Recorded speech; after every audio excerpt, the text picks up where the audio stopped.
All right, so here's the next video over section 7.7. Let me make you nauseous here by moving this. I don't know if you can see all those answers or not, so I'm making sure you can. So those are the answer from last night's homework. I know that says 7.6 up there, and I just said 7.7, but I want to give you the answers for the homework. In fact, I'm going to take a grade on this. So what I want you to do is grade your own. Use pen if you have pen. Don't try to change something, okay? Just be honest, be ethical about it. And we'll do a half and half grade. So half completion, half accuracy. And then when you get done grading it, you can pass those up to Mrs. Kane, and we'll get that collected. So we're going to pick 5 of these to grade. I want you to grade number 1, number 5, number 7, number 12, and number 13. So I'm going to get my big ugly mug out of the way. Those are the 5 that you're grading. So 5 points for accuracy on those, and then 5 points for completion, a total of 10 points. Check over the other ones. You don't have to mark them wrong or not, but if there's something that you're just super struggling with, you can send me an email. I can tell you that I might not get to you right away. I might even be still in the hospital at this point. I don't know how that's going to work out.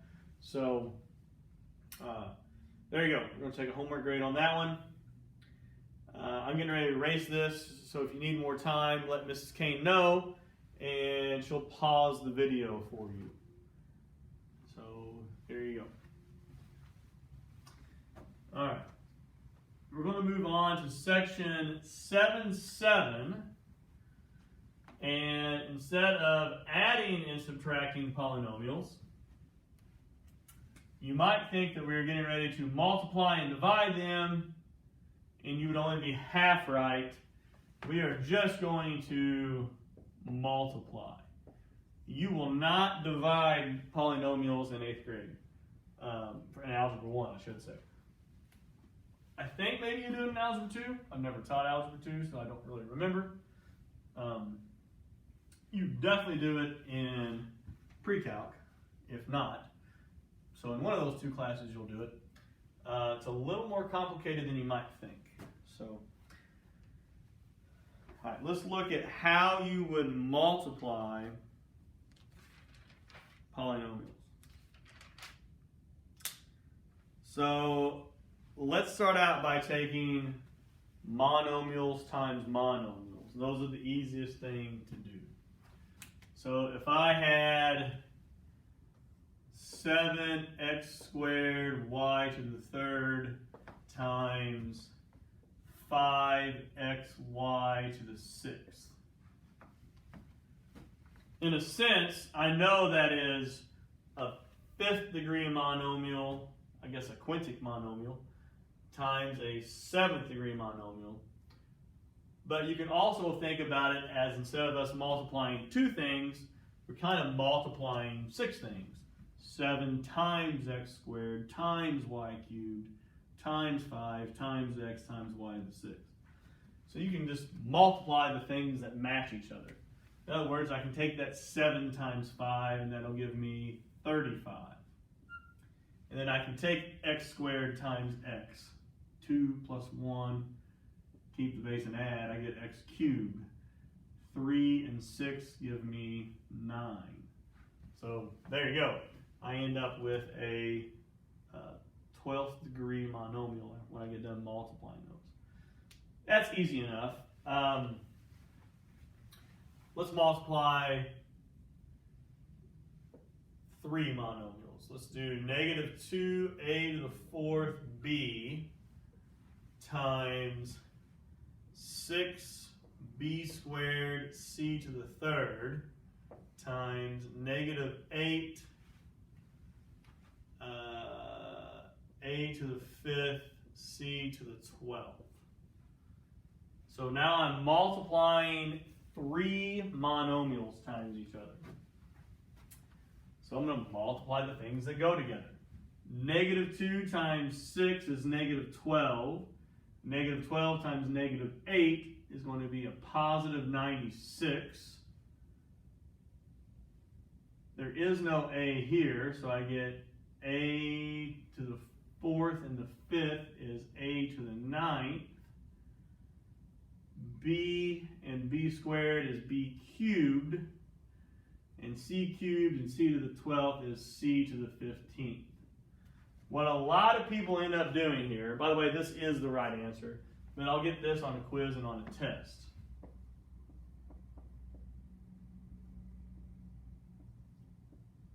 And what people are trying to do is they're thinking they're putting that in standard form.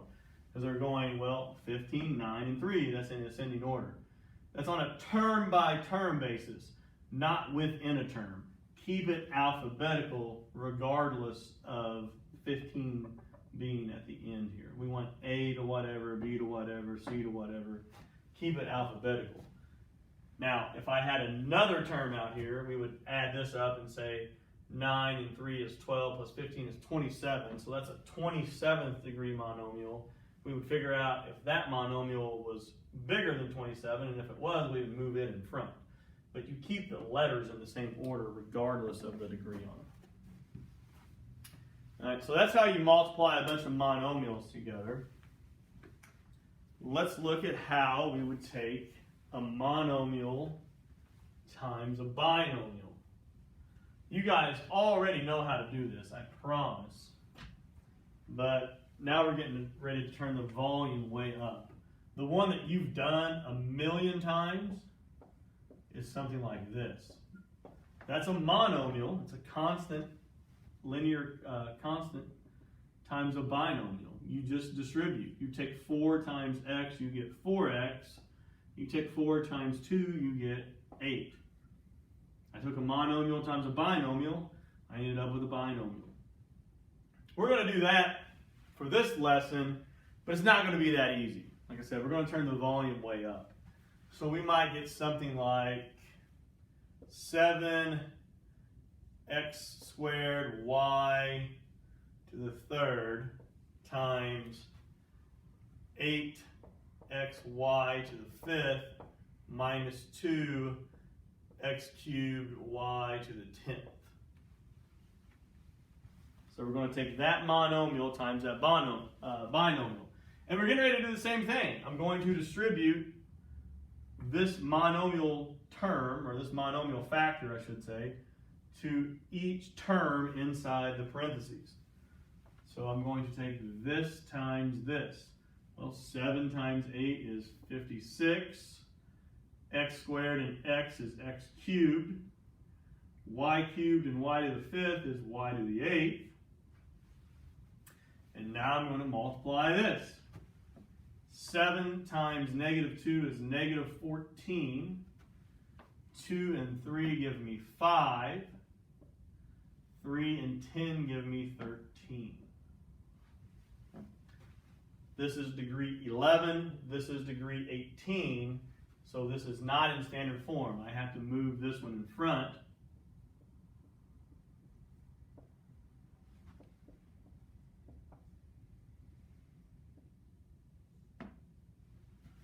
And I end up with that.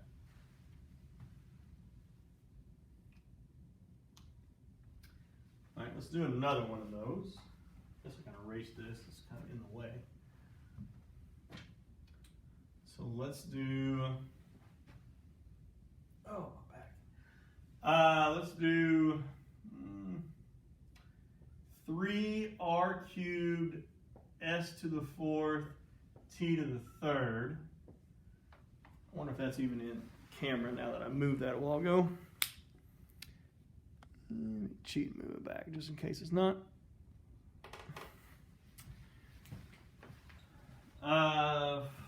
4r squared s to the 5th plus 7 s to the 8th t squared.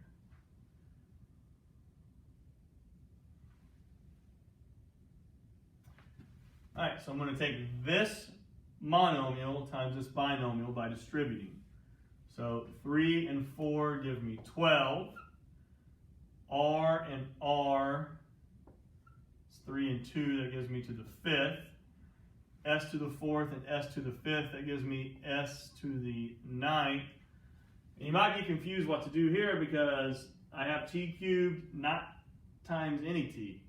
Well, it's kind of like taking it times 1, if you will. That t cubed just comes over. And now I'm going to multiply here. 3 and 7 give me 21. R cubed and nothing. Well, that's r cubed, or I shouldn't say nothing. There is no r to multiply by, so it's just going to carry over. S to the 4th and S to the 8th is S to the 12th. T cubed and t squared is t to the 5th. So 5 and 9 is 14 plus 3 is 17. And then 3 is 15 plus 5 is 20. So once again, didn't do that on purpose this time. I didn't really want to rewrite it, but this is degree 20. So I have to move it first because this other one is degree 17, I think I said. So 20 and 17. So that's how you take a monomial times a binomial.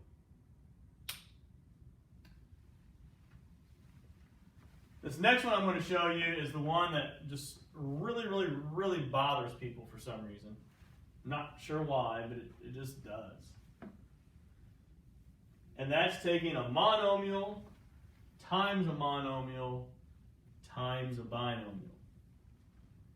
And I think it bothers people sometimes because I don't want to say they do it wrong, but they don't do it in the best order. Okay, so let's talk about the best way to attack this. So if I had 3x squared y cubed times 4x to the 5th y squared times 2x squared y squared minus 6 x squared y, let's say. So we're taking a monomial times a monomial times a binomial. My advice is to multiply the two monomials first. And then you'll have one monomial out here to the side, and it'll be just like the last 2 or 3 examples we just did, versus distributing and then distributing it again. That's too much. So let's take care of these first. So we'll get 12x to the 7th, y to the 5th by multiplying these two together. And let's drop down this binomial. And now let's take this and distribute it into those parentheses. So 12 and 2 make 24. X to the 7th and x squared make x to the 9th. Y to the 5th and y squared make y to the 7th. 12 and 6, that's negative 72. X to the 7th and x squared is x to the 9th. And 5 and 1 make 6. 9 and 7 make 16. 9 and 5 make 15. So this is in standard form.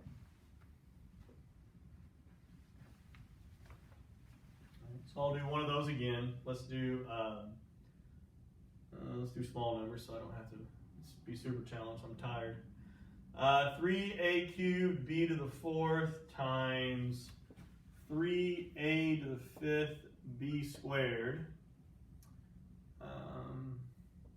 8a to the 5th b to the 4th plus 5a to the 4th b cubed. So again, I would multiply the two monomials first. Multiply them first and then distribute. So 2 and 3 give me 6. A cubed and a to the 5th give me a to the 8th. B to the 4th and b squared give me b to the 6th. 8a to the 5th, b to the 4th, plus 5a to the 4th, b cubed. Just comes down. That binomial just dropped down. And now I'm going to multiply. 48 a to the 13th, b to the 10th. So that's degree 23. I think this one's going to end up being smaller. 6 times 5 gives me 30. 8 and 4 give me 12. 6 and 3 give me 9. Degree 13, degree 21. So it is in standard form. All right. So far we've covered monomial times monomial, monomial times binomial, and then monomial times binomial. So hopefully we have those down, or at least we understand them. Now is where it gets a little more interesting. We're going to quit using monomials, and we're going to do something like take a binomial times a binomial. So let me write one of them up here. Let's do x plus 6 times, I should say the quantity of x plus 6 times the quantity of x plus 2. And there are a bunch of you who are sitting there thinking, well, I don't know why he says this is so hard, because obviously the answer is x squared plus 12. Well, if you remember what I said in the previous video when we went over section 7.6, I said where you start and where you end up are equivalent statements. In other words, if I let x be equal to something up here and let it be equal to the same thing down here, I should get an equivalent statement. So for instance, if I were to let x equal 3, that would be 3 plus 6 times 3 plus 2. That would be 9 times 5. That would be 45. If I let x be 3 down here, that's 3 squared plus 12. That's 9 plus 12. That's 21. Obviously, those two things aren't equal, so that means this is not equal to this. Unfortunately, it's not going to be that simple. We can't just take x times x and 6 times 2 and be done. There's more to do there. So the obvious question is, well, what do we do? It's going to look weird. And maybe if you go home tonight and you talk with your parents and get help with this, they're going to say something like, well, you just FOIL it. Yeah, okay. I don't like that FOIL analogy. FOIL is this. I'm not even really going to explain it, but just know if your parents tell you to FOIL it, okay, you don't need to call the nursing home and send them there. They're not losing their mind. It does mean something. It stands for first, outer, inner, last. But instead of doing all that, we're just going to explain, I'm going to explain it this way. You use the distributive property twice. We're going to distribute the x to both terms. X times x is x squared. X times 2 is 2x. Don't put x2. Nobody does that. Put 2x. And now you're going to distribute the 6 as well. So 6 times x is 6x. And 6 times 2 is 12. Okay, here's why your parents or somebody else might say you FOIL it. First, outer, inner, last. You multiply the first terms, you multiply the outer terms, you multiply the inner terms, you multiply the last terms. First, outer, inner, last. It's cute, but it only works for a binomial times a binomial. If you take a trinomial times a trinomial, it doesn't work anymore. And you do the same strategy of distribution, so I don't really get too excited about it. We still have like terms here. X squared plus 8x plus 12. So now we have the correct answer. Plug in 3 again.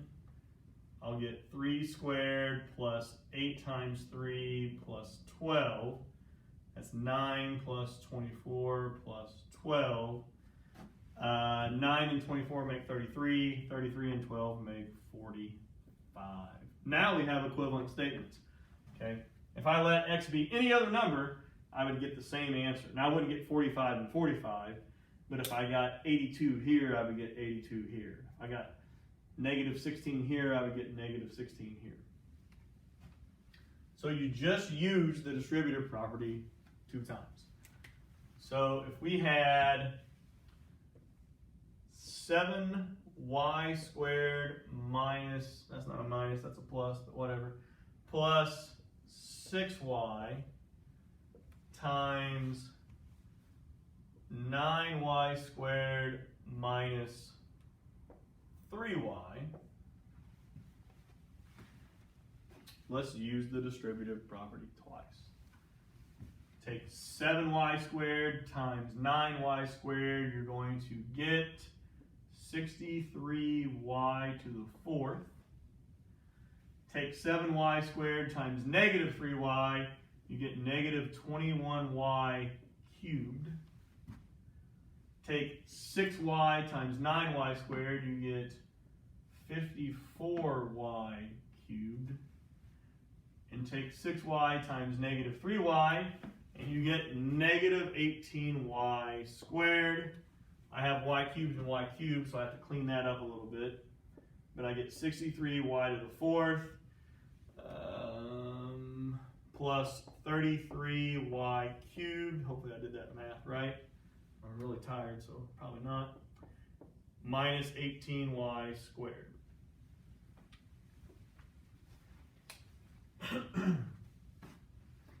So that's how you would take a binomial times a binomial.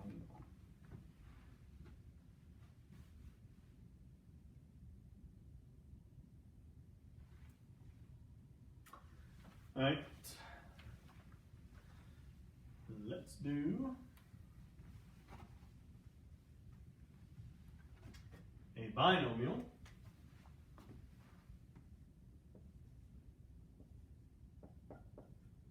times a trinomial.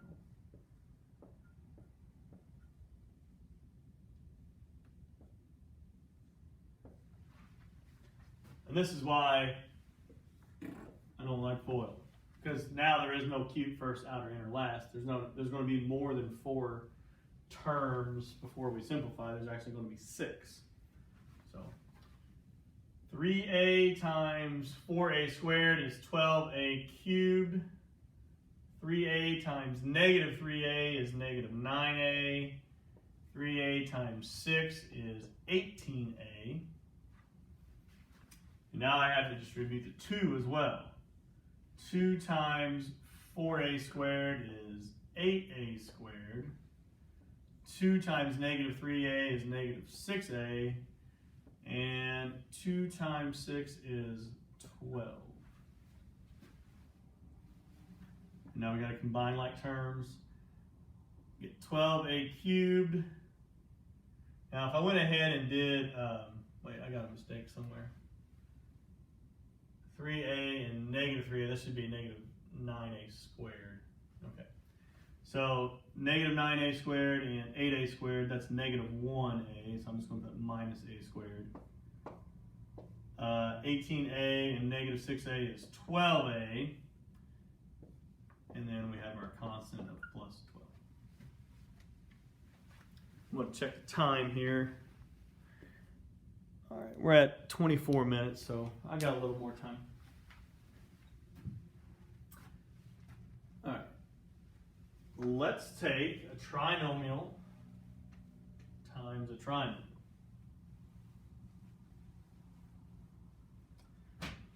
So let's do 1 plus 3c, let's see, 1 plus 3c minus 2c squared plus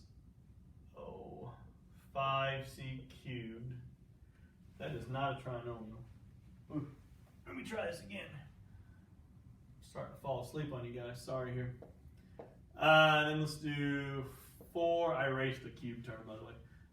4 minus 6c minus 3c squared. So we have a trinomial times a trinomial. You're going to have to distribute 3 times. You're going to have to distribute the 1, the 3c, and the negative 2c squared. So 1 times 4 is 4. 1 times negative 6c is negative 6c. And 1 times negative 3c squared is negative 3c squared. 3c and 4 give us 12c. 3c and negative 6c is negative 18c. 3c and negative 3c squared is negative 9c cubed. I don't know if you're going to not be able to see or not here. I'll move that over just in case. And now I have to distribute the negative 2c squared. So negative 2c squared and 4 is negative 8c squared. Negative 2c squared and negative 6c is 12c to the third. And negative 2c squared and negative 3c squared is 6c to the fourth. So I ended up with 9 terms. I got to clean all that mess up. The only constant is 4. So we got C, C, and C. Let's see, did I do that right? It looks weird.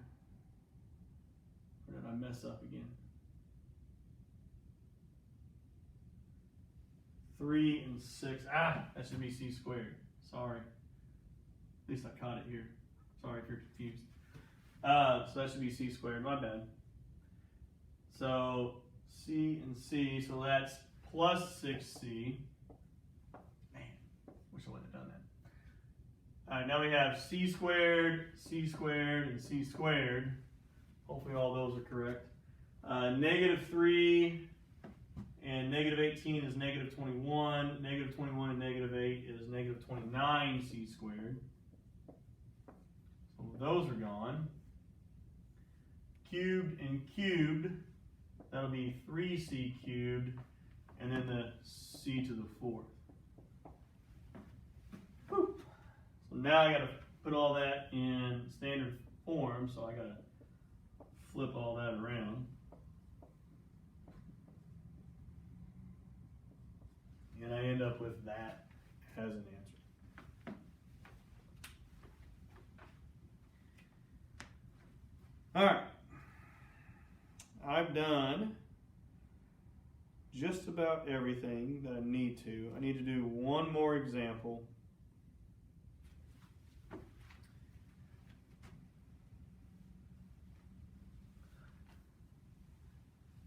And that is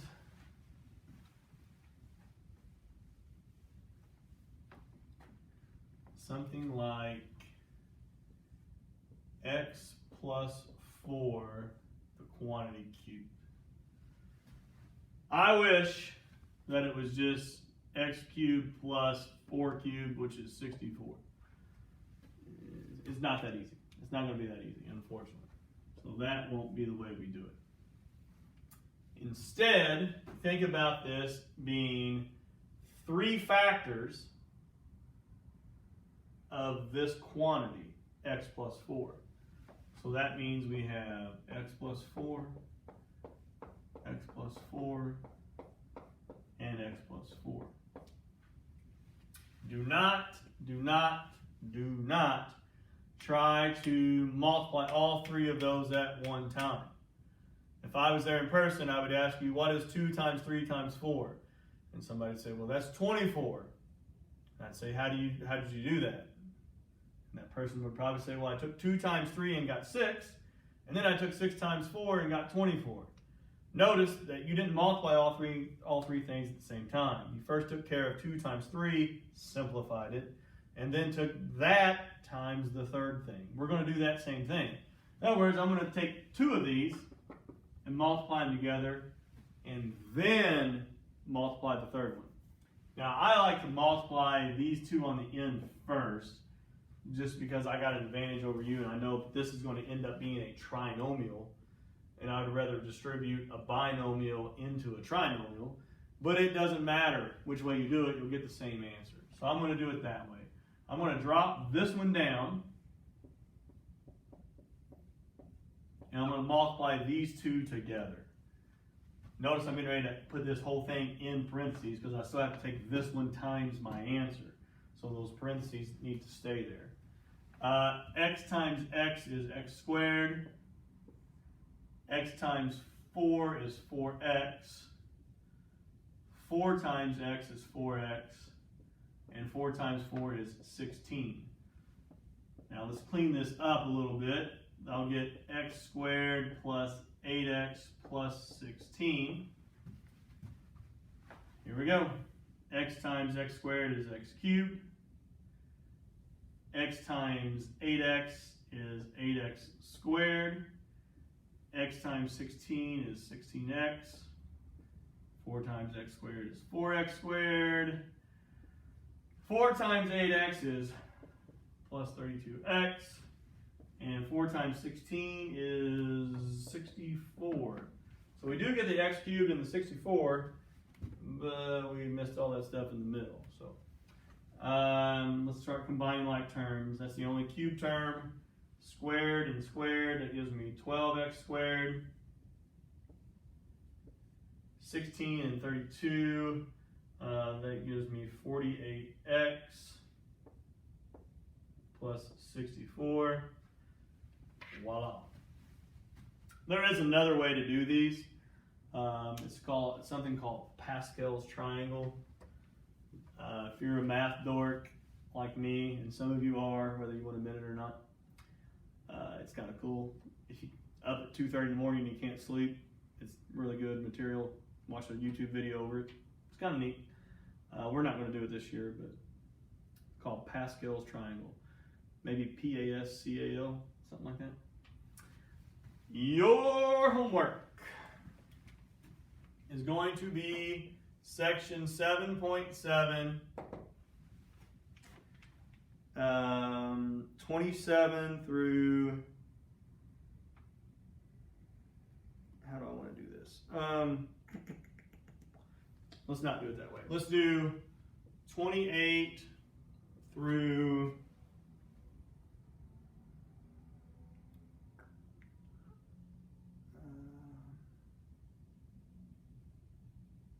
28 through 61, but every third question. So in other words, 28, 31, 34, 37, 40, etc. If you look in the homework, it's down one column. Okay, so 28 through 61, that whole, there's 3 columns. This will be the third column, is the one that you do. 28 through 61, every third problem. The beginning of next video, I will work all of these out and I'll assign another column for you to do. Okay. Section 7.7 is one of those that right now you're either thinking, I don't know why he's talking like this is so hard, and you'll go to do it on your own. You're like, oh yeah, that's why he said it was hard. Or right now you're hoping for spring break to come a few days early as you sit there and want to cry.